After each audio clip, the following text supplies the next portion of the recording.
Supreme কোর্টের নির্দেশে পরীক্ষা দিতে হবে চাকরিহারাদের। সুপ্রিম নির্দেশে পরীক্ষা দিতে পারবেন চাকরিহারারা।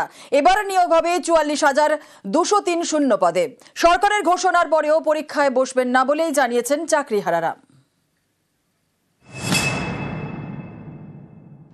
যেহেতু 31শে মের কথা বলা হয়েছে, 30শে মের মধ্যে আমাদের করতে হচ্ছে। কমেন্সমেন্ট অফ অনলাইন অ্যাপ্লিকেশন, এটা টাইম দেওয়া হয়েছে 16ই জুন পর্যন্ত। Last date of online application 14ই জুলাই করা হয়েছে, হাতে সময় রাখা হয়েছে। আমরা ইচ্ছা করেই 2 মাস হাতে টাইম রেখেছি। পাবলিকেশন অফ প্যানেল আমরা 15ই নভেম্বর করেছি, আর কাউন্সেলিং যেটা কমেন্সমেন্ট হবে সেটা 20শে নভেম্বর। আমরা চাইছি নভেম্বরের মধ্যেই, যদি রিভিউতে কিছু বিচার না হয় তাহলে আমরা নভেম্বরের মধ্যেই টোটালটা করে দেব। সুপ্রিম কোর্টের নির্দেশে 2016 সালে এসএসসির প্যানেল বাতিল হওয়ায় 24,203 শূন্য পদ তৈরি হয়। সেই শূন্য পদে নিয়োগ করবে রাজ্য। এর সঙ্গে শিক্ষক এবং শিক্ষাকর্মীর নিয়োগে 20,000 অতিরিক্ত শূন্য পদ তৈরি করা হয়েছে। এর মধ্যে নবম দশমদের জন্য নতুন শূন্যপদ 11,537, একাদশ দ্বাদশের জন্য শূন্যপদ 6,912, গ্রুপ সির জন্য 571 এবং গ্রুপ ডির জন্য 1,000 শূন্যপদ তৈরি করা হয়েছে। শিক্ষক শিক্ষাকর্মী মিলিয়ে মোট 44,203 পদে নিয়োগ করবে রাজ্য। 24,203 যেটা হাইকোর্টের অর্ডার অনুযায়ী, যদিও তারা কাজ করছেন, তারা কাজ করে যান, তারা ডিসেম্বর পর্যন্ত মাইনেতে কনফার্ম করেছেন, তারা বেশি চিন্তা না করে তারা তাদের কাজ করে যান। ক্লাস 9-10 চাকরিহারাদের নিয়ে 23,212, ক্লাস 11-12 চাকরিহারাদের নিয়ে 12,514, গ্রুপ সি 2,989, গ্রুপ ডি 5,488। তাহলে total vacancies propose to be filled 44,203। যারা চাকরি করে এসছেন অথচ বয়স পেরিয়ে গেছে, চাকরিহারাদের চাকরি পাওয়ার ক্ষেত্রে সেখানে তাদের একটা এজ রিল্যাক্সেশন করা হবে, অর্থাৎ তারা যেন প্রত্যেকেই পরীক্ষায় বসতে পারে, বয়সের জন্য সেটা আটকাবে না। মুখ্যমন্ত্রীর এই ঘোষণার পরেও পরীক্ষা দেবেন না বলেই অনড় চাকরিহারারা। আজকের যে নোটিফিকেশনের বার্তা উনি দিলেন, এটা পরিষ্কার সমস্ত যোগ্য শিক্ষক শিক্ষিকা এবং শিক্ষাকর্মীদের জন্য একটা মৃত্যু পরোয়ানা উনি আজকে আমাদের জন্য ঘোষণা করলেন। আমাদেরকে তো সেই এক্সামের মধ্যেই ফেলে দেওয়া হলো, আমাদেরকে ফ্রেশার্সদের সাথে কম্পিটিশন করতে হবে। এটা কি করে পসিবল? আমি সেই আগের যে লেভেলে পড়াশোনা করে চাকরির জন্য পেয়েছিলাম, সেটা কি করে সম্ভব? যদিও মুখ্যমন্ত্রীর আবেদন, রিভিউয়ের জন্য আমাদের অপেক্ষা করা উচিত। এখনই একথা বলা উচিত না আমরা পরীক্ষা দেব না, দিচ্ছি না, দিতে পারবো না, তাহলে তো চাকরিটাই থাকবে না। এটা সরকারের অর্ডার নয়। কিছু উদ্দেশ্য প্রণোদিত ভাবে কিছু স্বার্থপর মানুষ গভর্নমেন্ট কোর্টে গিয়ে এটা ক্যান্সেল করেনি লিস্ট, তারা লিস্টটা বাতিল করেছেন তাদের নিজেদের স্বার্থে। আমরা পরীক্ষাটা দেব কিভাবে? আমরা এই স্কুল করব, আমাদের সংসার বাচ্চা নিয়ে স্কুল করব, তারপরে আমরা আবার এক্সাম দেব। নিউজ 18 বাংলা। কালীগঞ্জ উপনির্বাচনে তৃণমূলের প্রার্থী ঘোষণা। কালীগঞ্জের তৃণমূল প্রার্থী আলিফা আহমেদ, প্রয়াত বিধায়ক নাসিরুদ্দিন আহমেদের মেয়েকেই প্রার্থী করল তৃণমূল। আর আগামী 19শে জুন কালীগঞ্জে রয়েছে উপনির্বাচন। 23শে জুন কালীগঞ্জে উপনির্বাচনের ফল ঘোষণা। প্রথমেই আমাদের সুপ্রিমো আমাদের দিদি মমতা ব্যানার্জিকে অনেক অনেক ধন্যবাদ জানাই এবং অভিষেক ব্যানার্জিকে অনেক অনেক ধন্যবাদ জানাই। কালীগঞ্জের প্রার্থী হিসেবে আপনাদের পাশে থেকে আপনাদের কাজ করার জন্য আমাকে একটা সুযোগ করে দিয়েছে। আপনাদেরকে আমি আজকে অনেক অনেক অনুরোধ জানাচ্ছি যে আপনারা ভোটের ময়দানে নামুন। যেভাবে বিগত দিনে আমার আব্বা আপনাদের পাশে ছিলেন, আমি চেষ্টা করবো আমার সমস্ত দিয়ে কালীগঞ্জের মানুষের পাশে থেকে মানুষের জন্য কাজ করা। এবার এক নজরে দেখে নেওয়া যাক কে আলিফা আহমেদ। কালীগঞ্জ বিধানসভা উপনির্বাচনে তৃণমূল প্রার্থী আলিফা আহমেদ, প্রয়াত বিধায়ক নাসিরুদ্দিন আহমেদের মেয়ে তিনি। 2013 থেকে 2018 নদিয়া জেলা পরিষদের তৃণমূল সদস্য। 2023 থেকে 2024 কৃষ্ণনগর সাংগঠনিক জেলা তৃণমূলের সাধারণ সম্পাদক। এবার নজরে কালীগঞ্জ বিধানসভা। 2011 কালীগঞ্জ বিধানসভায় জয়ী তৃণমূল প্রার্থী নাসিরুদ্দিন আহমেদ আরএসপির শঙ্কর সরকারকে হারিয়ে জয়ী হয়েছিলেন। 2016 কালীগঞ্জে জেতেন কংগ্রেসের হাসানুজ্জামান শেখ। আর 2021 ফের কালীগঞ্জ বিধানসভা দখল তৃণমূলের। ফের জেতেন নাসিরুদ্দিন আহমেদ আর 47,000 ভোটে হারান বিজেপির অভিজিৎ ঘোষকে।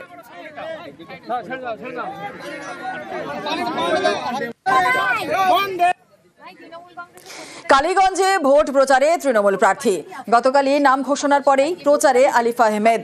সন্ধ্যাতেই কালীগঞ্জে ফিরতেই আলিফাকে সংবর্ধনা দেওয়া হয় তৃণমূলের তরফ থেকে।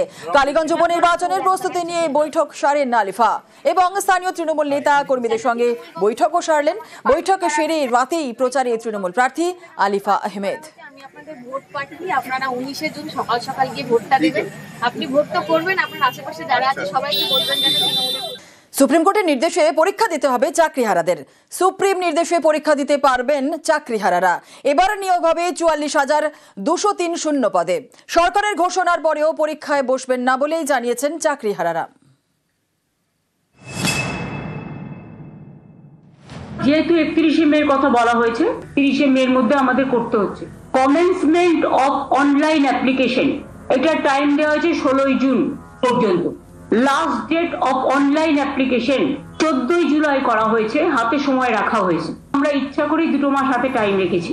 পাবলিকেশন অফ প্যানেল আমরা 15ই নভেম্বর করেছি, আর কাউন্সিলিং যেটা কমেন্সমেন্ট হবে সেটা 20শে নভেম্বর। আমরা চাইছি নভেম্বরের মধ্যেই, যদি রিভিউতে কিছু বিচার না হয় তাহলে আমরা নভেম্বরের মধ্যেই টোটালটা করে দেব। সুপ্রিম কোর্টের নির্দেশে 2016 সালে এসএসসির প্যানেল বাতিল হওয়ায় 24,203 শূন্য পদ তৈরি হয়। সেই শূন্য পদে নিয়োগ করবে রাজ্য। এর সঙ্গে শিক্ষক এবং শিক্ষাকর্মীর নিয়োগে 20,000 অতিরিক্ত শূন্য পদ তৈরি করা হয়েছে। এর মধ্যে নবম দশমদের জন্য নতুন শূন্যপদ 11,537, একাদশ দ্বাদশের জন্য শূন্যপদ 6,912, গ্রুপ সির জন্য 571 এবং গ্রুপ ডির জন্য 1,000 শূন্যপদ তৈরি করা হয়েছে। শিক্ষক শিক্ষাকর্মী মিলিয়ে মোট 44,203 পদে নিয়োগ করবে রাজ্য। 24,203 যেটা হাইকোর্টের অর্ডার অনুযায়ী, যদিও তারা কাজ করছেন, তারা কাজ করে যান, তারা ডিসেম্বর পর্যন্ত মাইনে তো কনফার্ম করেছেন, তারা বেশি চিন্তা না করে তারা তাদের কাজ করে যান। ক্লাস 9-10 চাকরিহারাদের নিয়ে 23,212, ক্লাস 11-12 চাকরিহারাদের নিয়ে 12,514, গ্রুপ সি 2,989, গ্রুপ ডি 5,488। তাহলে total vacancies propose to be filled 44,203। যারা চাকরি করে এসছেন অথচ বয়স পেরিয়ে গেছে, চাকরিহারাদের চাকরি পাওয়ার ক্ষেত্রে সেখানে তাদের একটা এজ রিল্যাক্সেশন করা হবে, অর্থাৎ তারা যেন প্রত্যেকেই পরীক্ষায় বসতে পারে, বয়সের জন্য সেটা আটকাবে না। মুখ্যমন্ত্রীর এই ঘোষণার পরেও পরীক্ষা দেবেন না বলেই অনড় চাকরিহারারা। আজকের যে নোটিফিকেশনের বার্তা উনি দিলেন, এটা পরিষ্কার সমস্ত যোগ্য শিক্ষক শিক্ষিকা এবং শিক্ষাকর্মীদের জন্য একটা মৃত্যু পরোয়ানা উনি আজকে আমাদের জন্য ঘোষণা করলেন। আমাদেরকে তো সেই এক্সামের মধ্যেই ফেলে দেওয়া হলো, আমাদেরকে ফ্রেশার্সদের সাথে কম্পিটিশন করতে হবে। এটা কি করে পসিবল? আমি সেই আগের যে লেভেলে পড়াশোনা করে চাকরির জন্য পেয়েছিলাম, সেটা কি করে সম্ভব? যদিও মুখ্যমন্ত্রীর আবেদন,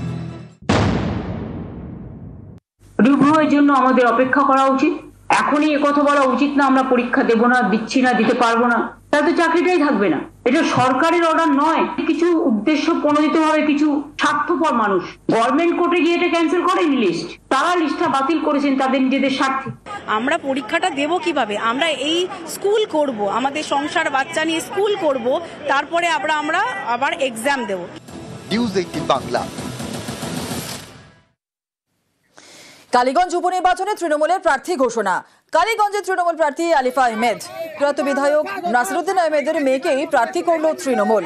আর আগামী 19শে জুন কালীগঞ্জে রয়েছে উপনির্বাচন। 23শে জুন কালীগঞ্জে উপনির্বাচনের ফল ঘোষণা।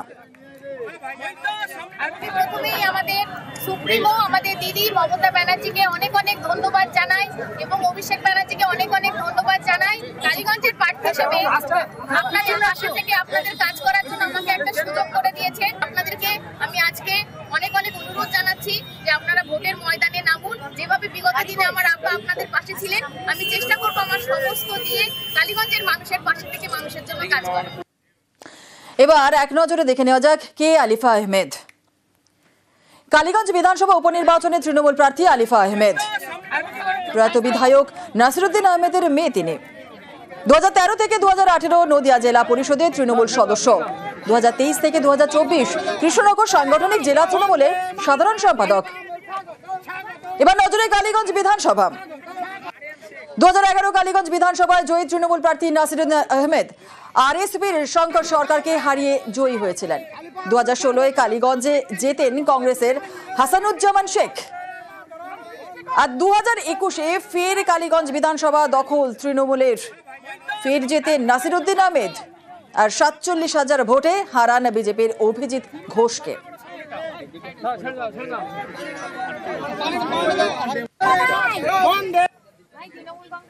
কালীগঞ্জে ভোট প্রচারে তৃণমূল প্রার্থী। গতকালই নাম ঘোষণার পরেই প্রচারে আলিফা আহমেদ। সন্ধ্যাতেই কালীগঞ্জে ফিরতেই আলিফাকে সংবর্ধনা দেওয়া হয় তৃণমূলের তরফ থেকে। কালীগঞ্জ উপনির্বাচনের প্রস্তুতি নিয়ে বৈঠক সারেন আলিফা এবং স্থানীয় তৃণমূল নেতা কর্মীদের সঙ্গে বৈঠকও সারলেন। বৈঠকে সেরে রাতেই প্রচারে তৃণমূল প্রার্থী আলিফা আহমেদ। আমি আপনাদের ভোট পাঠিয়ে আপনারা 19শে জুন সকাল সকাল গিয়ে ভোটটা দেবেন। আপনি ভোট তো করবেন, আপনার আশেপাশে যারা আছে সবাইকে বলবেন যেন তৃণমূলের